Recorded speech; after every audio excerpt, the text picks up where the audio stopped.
Pension കൈക്കൂലി എന്ന K C വേണുഗോപാലിന്റെ പരാമർശത്തിനെതിരെ കെ സി വേണുഗോപാലിന്റെ വസതിയിലേക്ക് KSKTUവിന്റെ മാർച്ച് ആരംഭിച്ചു. വിവരങ്ങളുമായി ഷാജഹാൻ ചേരുകയാണ്. ഷാജഹാൻ, വളരെ കൃത്യമായി തന്നെ ഒരു പ്രതിഷേധം കർഷക തൊഴിലാളികളുടെ ഭാഗത്തു നിന്ന് തന്നെ ഉയർന്നു വരേണ്ടതുണ്ട്. സംസ്ഥാനത്തെ കർഷകരായ ലക്ഷോപലക്ഷം ജനങ്ങൾക്ക്, ആ കർഷക തൊഴിലാളികൾക്ക്, വയോധികർക്ക് പ്രയോജനകരമാകുന്ന പദ്ധതി, സർക്കാരിൻ്റെ ക്ഷേമ പദ്ധതിയെയാണ് കെ സി വേണുഗോപാൽ അപഹസിച്ചത്. അവിടെ നിന്ന് തന്നെയാണ് ആദ്യ പ്രതിഷേധം തുടങ്ങുന്നത്. എങ്ങനെയാണ് ഈ മാർച്ചിൻ്റെ രീതികൾ? ഇപ്പോൾ മാർച്ച് ആരംഭിച്ചോ? വേണുഗോപാലിന്റെ വസതിക്ക് മുന്നിലേക്ക് മാർച്ച് എത്തിച്ചേർന്നോ?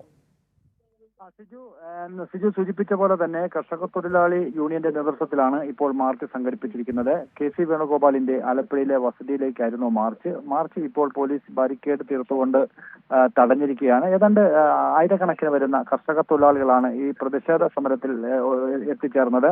കാര്യം, തങ്ങൾ വാങ്ങുന്ന പെൻഷൻ അല്ലെ തങ്ങൾക്ക് സർക്കാർ നൽകുന്ന ആനുകൂല്യങ്ങൾ അതിനെ കൈക്കൂലി എന്ന് ആക്ഷേപിക്കുന്ന കോൺഗ്രസിന്റെ, പ്രത്യേകിച്ച് കെ സി വേണുഗോപാൽ അടക്കമുള്ള നേതാക്കളുടെ നടപടിയിൽ പ്രതിഷേധിച്ചുകൊണ്ടാണ് ഇപ്പോൾ ഈ പ്രതിഷേധ മാർച്ച് നടന്നത്. പ്രതിഷേധ മാർച്ച് ഇപ്പോൾ നടന്നിരിക്കുകയാണ്.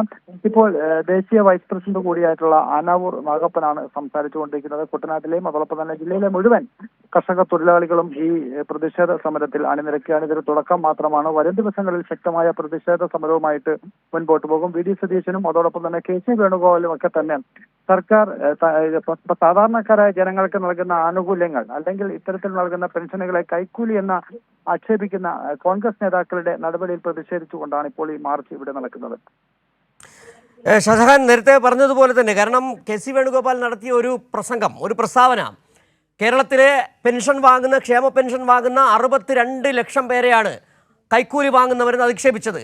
അതിൽ തന്നെ നമുക്കറിയാം, കേരളത്തിലെ സാധാരണക്കാരായ കർഷക തൊഴിലാളികൾ, അതോടൊപ്പം തന്നെ വന്ധ്യവയോധികർ, അവർക്കൊക്കെ ആശ്വാസമാകുന്ന ആ പദ്ധതി, അതിനെ കളിയാക്കുക എന്ന് പറയുന്നത്, അപഹസിച്ചത് സംസ്ഥാന സർക്കാരിനെ ലക്ഷ്യമിട്ടാണെങ്കിലും പക്ഷേ കെ സി വേണുഗോപാൽ അക്ഷരാർത്ഥത്തിൽ അപഹസിച്ചത് ഈ 62 ലക്ഷം പേരെയാണ്. കൈക്കൂലി വാങ്ങി വോട്ട് ചെയ്യുന്നവരാണെന്ന അർത്ഥത്തിൽ തന്നെയാണ് പറയുകയും ചെയ്തത്. അതുകൊണ്ട് തന്നെയാണ് കർഷക തൊഴിലാളികളുടെ ഈ സമരത്തിൻ്റെ പ്രാധാന്യം ഏറുകയും ചെയ്തത്. നമ്മൾ ദൃശ്യങ്ങൾ കാണുന്ന പോലെ നൂറുകണക്കിന്, ആയിരക്കണക്കിന് പേർ ആ മാർച്ചിൽ അണിനിരന്നിട്ടുണ്ട്. കൃത്യമായ പ്രതിഷേധം, കൃത്യമായ താക്കീത് കെ സി വേണുഗോപാലിന് നൽകുകയാണ്. അതോടൊപ്പം ഇതിൻ്റെ സന്ദേശം കൃത്യമായി പകരാനും കർഷക തൊഴിലാളികൾക്ക് കഴിയുന്നുമുണ്ട്. തീർച്ചയായിട്ടും അത് തന്നെയാണ് സിജു നമുക്കിവിടെ പറയാനുള്ളത്. കാര്യം, കർഷകരും കർഷക തൊഴിലാളികളും തങ്ങൾക്ക് ലഭിക്കുന്ന അല്ലെങ്കിൽ സർക്കാർ തങ്ങൾക്ക് നൽകുന്ന, നമുക്കറിയാം ഈ ശക്തമായ മഴയിലും ഈ മഴയൊക്കെ തന്നെ അവഗണിച്ചുകൊണ്ടാണ് ഈ ആയിരക്കണക്കിന് വരുന്ന കർഷക തൊഴിലാളികൾ ഈ കെ സി വേണുഗോപാലിന്റെ വസതിക്ക് മുന്നിലേക്ക് എത്തിയിരിക്കുന്നത്.